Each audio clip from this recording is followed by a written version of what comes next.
नमस्कार, मैं हूं वैभव नाथ शर्मा और आप देख रहे हैं मेरा YouTube channel astro vastu remedies.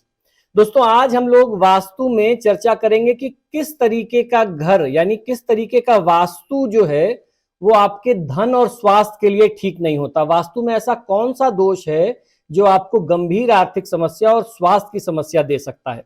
आइए जानते हैं। घर हर किसी का सपना होता है। अपने घर में लोग उन्नति और खुशी की कामना करते हैं, लेकिन कभी कभी घर आपके सपनों और चाहतों को पूरा करने में बाधक भी बन जाता है। वास्तुशास्त्र के अनुसार अगर वास्तु दोष से मुक्त न हो आपका घर, तो घर में रहने वाले लोगों की सेहत में उतार चढ़ाव लगातार बना रहता है। और कई बार तो ये भी देखा गया कि आप एकदम स्वस्थ थे, सब कुछ बढ़िया चल रहा था, व्यापार अच्छा चल रहा था, और आप नए घर में प्रवेश करते हैं, चाहे अपना बनवाया हुआ हो या किराए पर जाते हैं, और उस जगह के वास्तु दोष से ग्रसित होकर के लोग स्वास्थ्य से भी परेशान हो जाते हैं, चलता हुआ व्यापार भी ठप हो जाता है और गंभीर आर्थिक समस्याएं जीवन में आने लग जाती है, और समय समय पर आर्थिक परेशानी, स्वास्थ्य की परेशानी फिर बनी रहती है। लेकिन घर कब आपकी चाहतों के विपरीत फल देने लगता है, अगर आप ये जानना चाहते हैं तो इसका मैं आपको आज जवाब देने जा रहा हूं। वास्तुशास्त्र के अनुसार जब गृह निर्माण के समय घर के नीचे जमीन में हड्डियां होंगी, राख होगी, किसी मृत व्यक्ति की वस्तु वहां पर दबी पड़ी हुई होगी, तो ऐसे में गंभीर वास्तु दोष बन जाता है और ऐसे घरों में आकस्मिक घटनाएं फिर होती रहती हैं।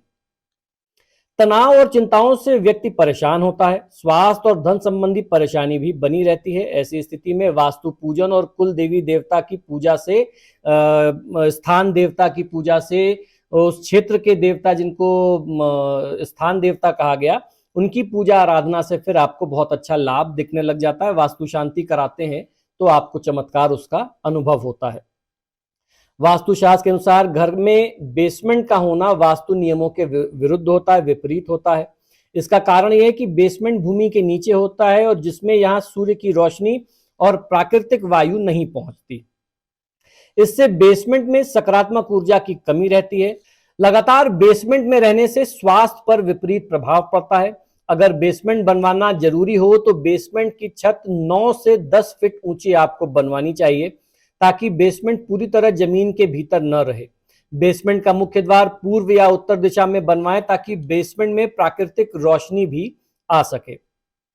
उत्तर और पूर्वी भाग को खुला रखें ताकि वायु का प्रभाव लगातार बना रहे। प्लॉट के किसी एक भाग में बेसमेंट बनाना हो तो उत्तर और पूर्व की दिशा में बेसमेंट बनाएंगे तो ये ज्यादा श्रेयस्कर होगा।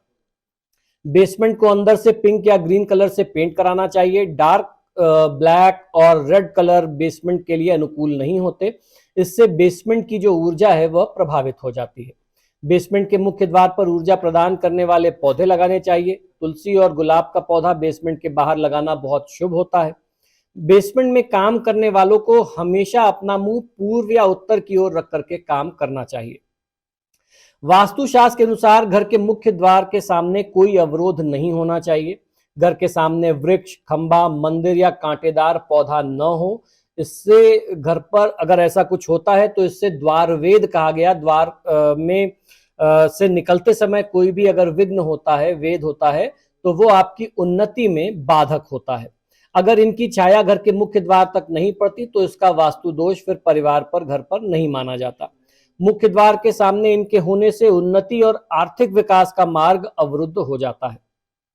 तो दोस्तों, आशा करता हूं कि शास्त्र से जुड़ी हुई जानकारियां, ज्ञान की बातें जो आपको हमारे YouTube चैनल से प्राप्त होती हैं वो निश्चित ही पसंद आती होंगी। आप सभी से बार बार आग्रह है कि जब भी आप मेरे वीडियोस देखते हैं तो इनको लाइक और शेयर जरूर करें, और आपने अगर अभी तक मेरे चैनल को सब्सक्राइब नहीं किया तो प्लीज इसे सब्सक्राइब करिए।